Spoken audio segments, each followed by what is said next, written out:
बदलापुरातील नराधम अक्षय शिंदे एन्काउंटरमध्ये ठार झाला आणि हे एन्काउंटर नेमकं कसं घडलं, त्या व्हॅनमध्ये नेमकं काय घडलं याची माहिती देत आहेत आमचे प्रतिनिधी अजित मांढरे। थेट जाणार आहोत अजित यांच्याकडे। अजित, हा संपूर्ण घटनाक्रम तुम्ही समजावून सांगा। हा घटनाक्रम कसा आहे आणि नेमकं त्यावेळी काय घडलं हे स्वतः वरिष्ठ पोलीस निरीक्षक संजय शिंदे यांनी सांगितलेलं आहे। आणि ज्या पद्धतीनं हे सगळं घडलेलं आहे, स्वतः ते घटनास्थळी होते आणि त्यांनीच अक्षय शिंदेवरती गोळी झाडली होती। त्यांनी सांगितलं त्यानुसार तळोजा जेलमधून ते 5 ते 5:15 दरम्यान निघाले आणि साधारणपणे 6 ते 6:15 दरम्यान जेव्हा गाडी जी आहे ती shield tiger police station, Shilphata आणि नवी मुंबई आणि मुंब्रा यांच्यामध्ये एक शील्ड टायगर पोलीस स्टेशन आहे, तिथे जेव्हा गाडी पोहोचली त्यावेळी अक्षय शिंदे याने जोरदारात ओरडू लागला आणि शिव्या देऊ लागला की तुम्ही मला कशाला नेताय, मी आता काय केलेलं आहे, मला अजून किती वेळा तुम्ही बाहेर नेणार आहेत, असं करून तो शिव्या द्यायला लागला। त्यावेळी संजय शिंदे हे ही अशी पोलीस व्हॅन जी असते या व्हॅनमधून त्याला अशा पद्धतीच्या व्हॅनमधून त्याला आणलं होतं। आणि आपण या व्हॅनच्या माध्यमातून दाखवतो तुम्हाला की कशा रीतीनं ही जी व्हॅनमध्ये असते ते कसे बसले होते आणि कुठे नेमकी घटना घडली। ही बघा, ही अशी व्हॅन असते।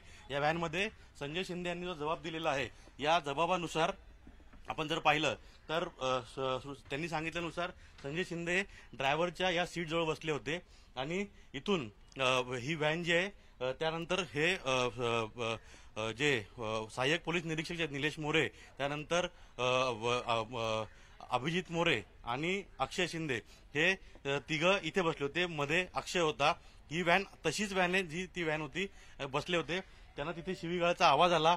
निलेश मोरे जे आहेत त्यांनी देखील सांगितलं की जो अक्षय आहे तो खूप आक्रमक झालेला आहे आणि तो बोलत आहे। तेव्हा त्यांनी गाडी थांबवली आणि मुंब्रा बायपासच्या मध्ये गाडी थांबवली आणि सीटमध्ये उतरून ते मागून या दरवाजाने पुन्हा आतमध्ये आले आणि या सीटवर बसले होते। तो जबाब त्यांनी दिलेला संपूर्ण जबाब आपण वाचलेला आहे। त्यामध्ये जसं त्यांनी सांगितलं त्यानुसार आपण सांगतो, इथे संजय शिंदे बसले होते आणि समोर इथं अक्षय शिंदे होता, त्याच्या बाजूला निलेश मोरे होते, बाजूला अभिजित मोरे होते। अक्षय शिंदे वारंवार शिवीगाळ करत होता। संजय शिंदे यांनी सांगितलं की मी त्याला शांत करण्याचा प्रयत्न केला पण तो कुठल्याही ऐकण्याच्या मनस्थितीमध्ये नव्हता। शेवटी त्यांनी हातापाय करायला सुरुवात केली आणि निलेश मोरे जे आहेत त्यांच्या ज्या सर्व्हिस रिव्हॉल्वर त्यांनी जी खोचून ठेवली होती पुढे, कारण क्राईम ब्रँचवाले जे आहेत ते सिव्हिलमध्ये असतात आणि त्यांनी ती रिव्हॉल्वर जी खोचून ठेवली होती त्या झटापटीमध्ये ती बंदूक त्याने खेचण्याचा प्रयत्न केला आणि ती बंदूक जी आहे ती अनलॉक झाली।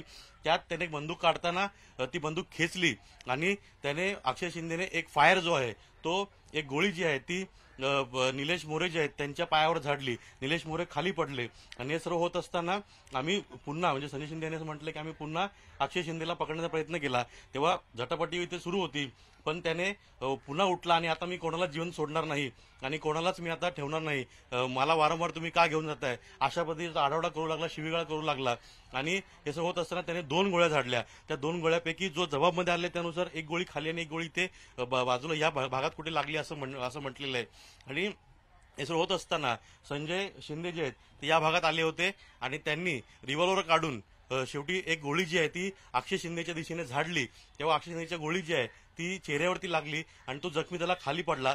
त्याच्या हातून त्यांनी पिस्तल घेतली आणि तात्काळ त्यांनी त्यांच्या वरिष्ठांना कळवलं आणि गाडी जी आहे संजय शिंदे तेव्हा इथेच बसले होते आणि त्यांनी ड्रायव्हरला सांगितलं की गाडी तात्काळ जी आहे ती कळव्यातील छत्रपती शिवाजी महाराज रुग्णालय जे आहे त्या रुग्णालयामध्ये घेऊन जावी।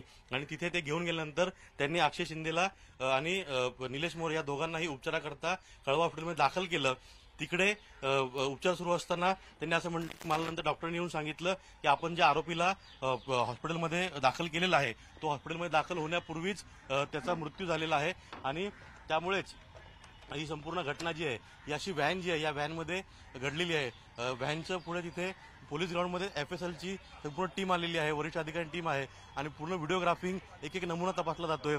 दोन रक्ताचे नमुने घेतलेत, 4 पुंगळ्या सापडल्या, त्यामुळे 3 काय घडलं काल संध्याकाळच्या सुमारास हे आमचे प्रतिनिधी अजित मांढरे यांनी समजावून सांगितलेलं आहे, दाखवलेलं आहे। अजित, धन्यवाद या संपूर्ण आढाव्यासाठी।